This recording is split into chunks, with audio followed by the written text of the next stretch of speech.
Operation London Bridge. That's the code name given to the plan in place for the days and weeks after Queen Elizabeth II's passing. The Queen has been sitting on the royal throne since 1952. That's the longest reign of any monarch in British history. And during that time, she's seen over a dozen UK Prime Ministers, nearly 20 Summer Olympics, and over half a dozen popes. The Queen is the cornerstone to the Commonwealth, the patron to almost 600 organisations and charities, and plays a pivotal role in the UK's alliance with many countries. So her passing will bring about a lot of change. Not just for the United Kingdom, but potentially the world.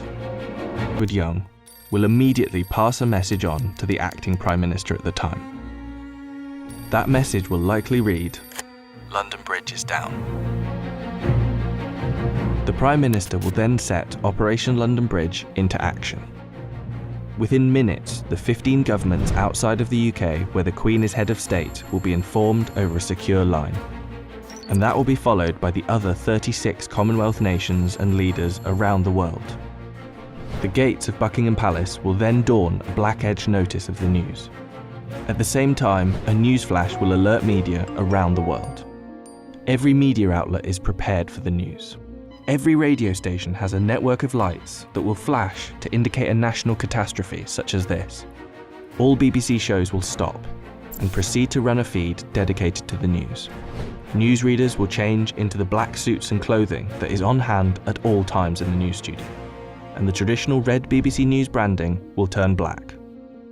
Newspapers, TV channels and radio stations have days of coverage ready to go. On the same day as her death, the Queen's eldest son, Charles, will immediately become king. And it's reported that the stock exchange, businesses and shops across the UK will likely close for the day out of respect. The day after the Queen's death, on a live stream, Charles will make his first official speech as king. And the government will swear its allegiance to the sound of a 41-gun salute in Hyde Park, London. After that, King Charles, if this is the name he so chooses, will set off on a UK tour, visiting the leaders of government in the capitals of each country, Edinburgh, Belfast and Cardiff, before returning to London. During this period, TV channels will play the many documentaries already made in the Queen's honour, and the BBC will refrain from playing comedy shows as a sign of respect until after the funeral. 4 days after her death, the Queen's coffin will be led on a military procession from Buckingham Palace to Westminster Hall. Here she will lie in state over the next 4 days, and after which King Charles, family and dignitaries will pay their respects. Then the doors will open to likely hundreds of thousands of people queued up outside.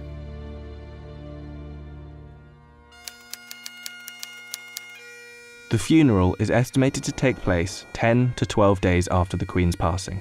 But one thing is certain, the day of the funeral will be an official bank holiday for the whole of the United Kingdom. The stock exchange will close for a second time in under 2 weeks, and many businesses will follow suit. At 11 AM sharp, the bells of Big Ben will chime, the country will fall silent, and the coffin will be brought inside Westminster Abbey, where 2,000 specially invited guests will bow their heads in prayer. After the service, the coffin will be taken to Windsor Castle, and then finally to St George's Chapel, where Queen Elizabeth II will likely be laid to rest next to her father, King George VI. Likely within a year after the funeral, an official coronation for King Charles will take place on yet another bank holiday. All in all, accounting for the multiple bank holidays, funeral expenses and coronation celebrations, the Queen's passing is estimated to cost the UK economy billions of pounds. In addition, hundreds of changes will happen across the UK in the months to come. New British currency will be printed with the King's portrait, and the Queen's currency will slowly be removed from use. The same will happen for stamps, passports, and police and military uniforms, and the national anthem will be changed to God Save the King. Not to mention how the world and Commonwealth will react to the new king could alter the British royal family forever. For example, there is growing support in Australia for the country to become a republic, and the Queen's death could heighten that support. This could lead other countries to follow suit, which would almost certainly weaken the British monarchy.